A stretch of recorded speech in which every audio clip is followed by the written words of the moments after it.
Norfolk. Time for another guest now, and we're going to say hello to Chris Mcgaw, who is from the Grange over in Great Cressingham, an amazing charity which does so much to help people who have trouble with their confidence, self-esteem, helps them with improving their skills. In particular, they work with people who have survived torture, extreme violence or persecution, and young adults with learning difficulties, autism, mental health problems as well, and special needs. They do some amazing stuff, and they have a lovely site over there in Great Cressingham. And Chris joins us now to tell us all about a special challenge you're doing, Chris. Hello, Chris. Good evening, Rob. Thanks very much.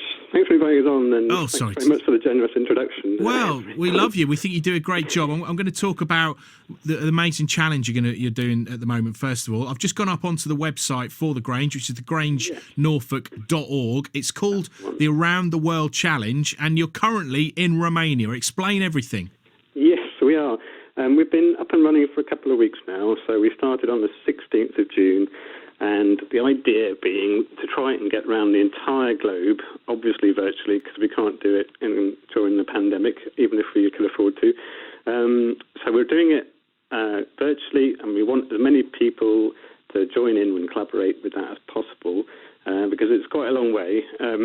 It's 40,075 kilometres or thereabouts.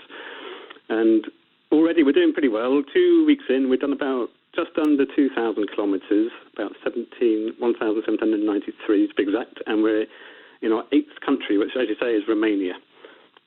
Fantastic. So you're getting all the way around the world. I mean, it's incredible, isn't it, how many miles it is? You know, it just blows your mind how far it is, but you want as many people to get involved as possible. You've already had 37, I'm looking at the website, 37 participants, which is great, but we can get a lot more, can't we? And it's open to anyone. Just tell us what people need to do to take part.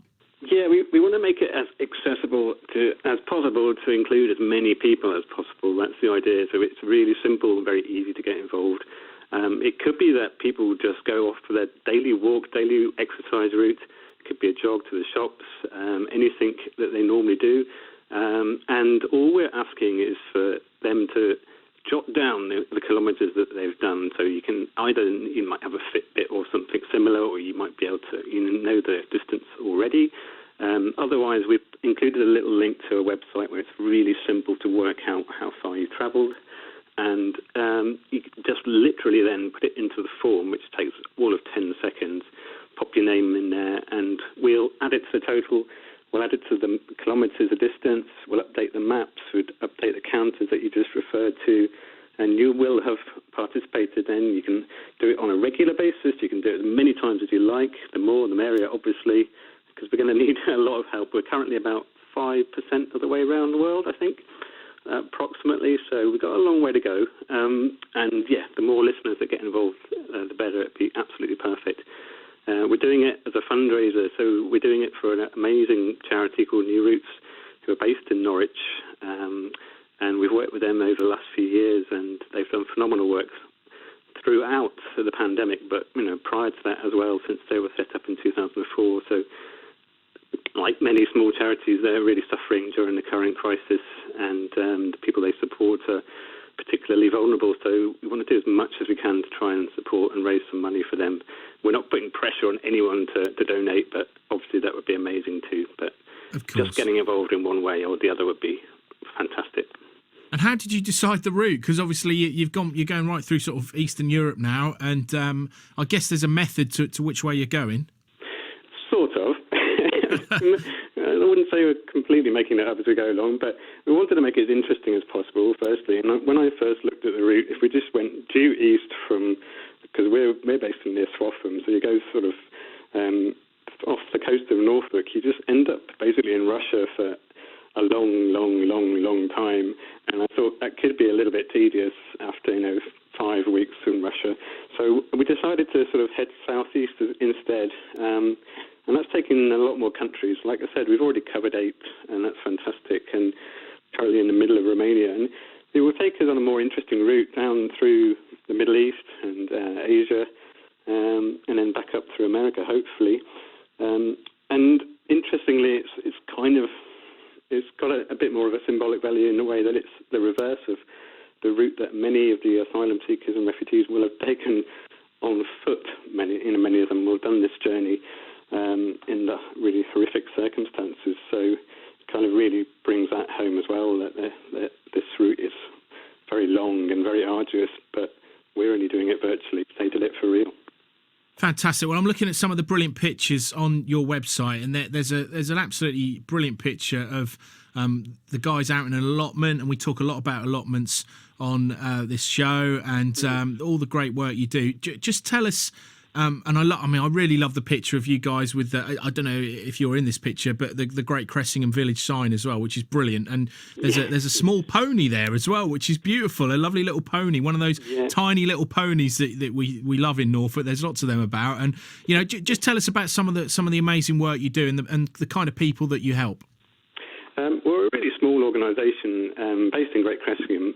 But we're really lucky in that we've got land, and we've got 10 acres, and within that we've got animals, like you mentioned the ponies. We've got 2 ponies, in fact. We've got 2 Shetland ponies, really lovely, and they're not too moody, thankfully, so people can get to know them well.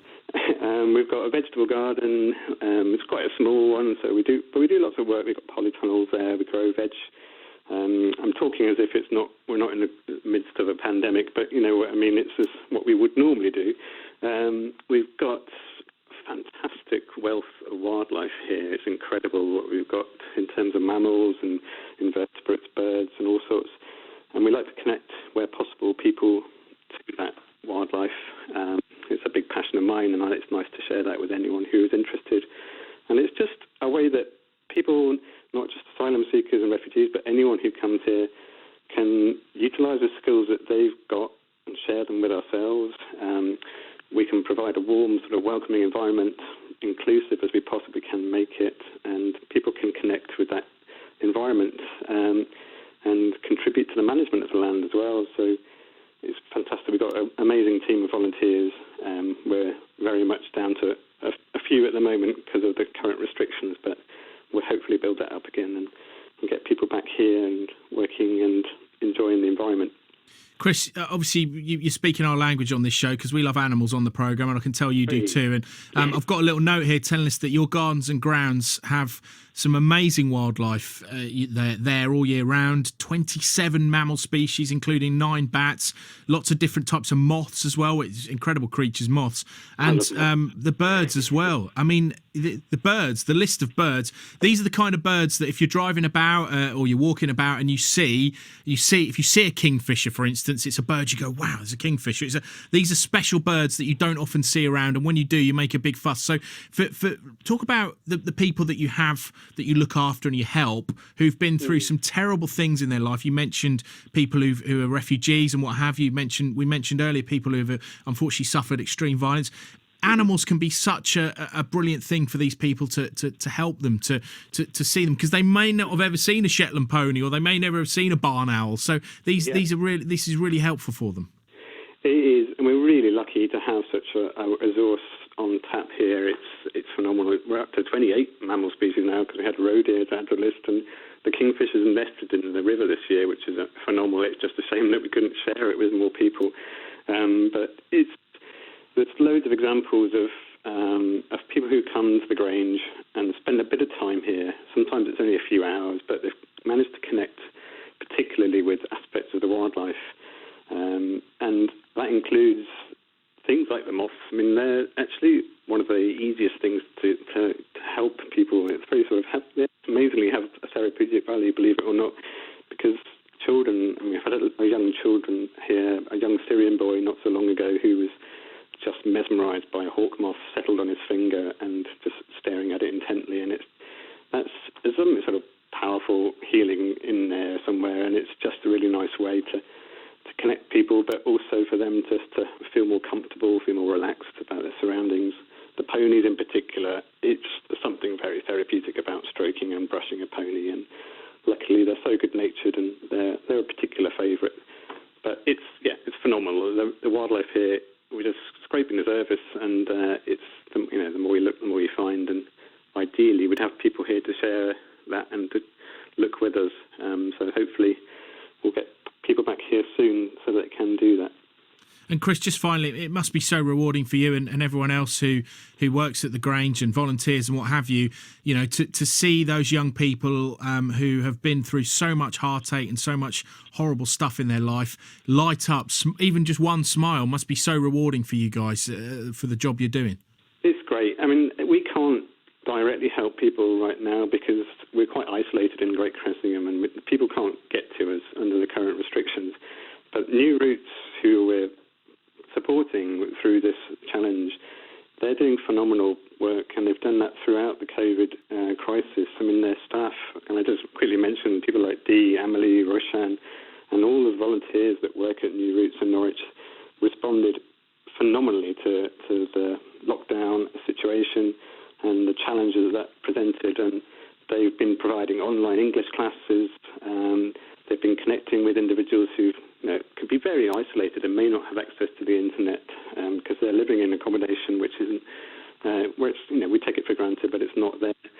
They've been delivering food parcels to these people throughout the lockdown, and they're just on hand to offer some support and advice for those at risk of, particularly those at risk of isolation in the current time. So we do what we can here, but this challenge is kind of an indirect way of helping them who are doing phenomenal direct support with the asylum seekers and refugees who are living in and around Norwich. Fantastic. Well, if people want to join in, and next time I go out on a walk, I'm going to be sticking my 4 or 5 miles in, whatever I manage. Just remind people how they get in touch with helping with the Around the World Challenge. Yeah, so the website is www.thegrangenorfolk.org, and the Grange is spelled Grange. And once they get to that page, they just have a quick look at the tabs at the top, and it will say Around the World 2020. And click on that, and it will take you to the page, and it's all the information there. We've also got a Facebook handle, and that's at the Grange Norfolk. And again, that will take you to all the relevant information. And it's any sort of self-powered way of moving about. So that can be walking, running, cycling. We've even had a kayaker, and we've had Brilliant. People in wheelchairs, whatever it is. Sorry, but cars and jet skis, things like that are not allowed. But no. Any way of getting you've got to be your heart's got to be pumping when you do it. Yeah, exactly. But it can be 1 kilometre, it can be 100. It really doesn't matter. So if people want to give as well, that's amazing. But any way that they can participate would be fantastic. Brilliant stuff. Thanks to Chris Mcgaw who's the centre manager at the Grange, and I'll encourage you to check out their website as well and join in with their Around the World Challenge. A fantastic idea.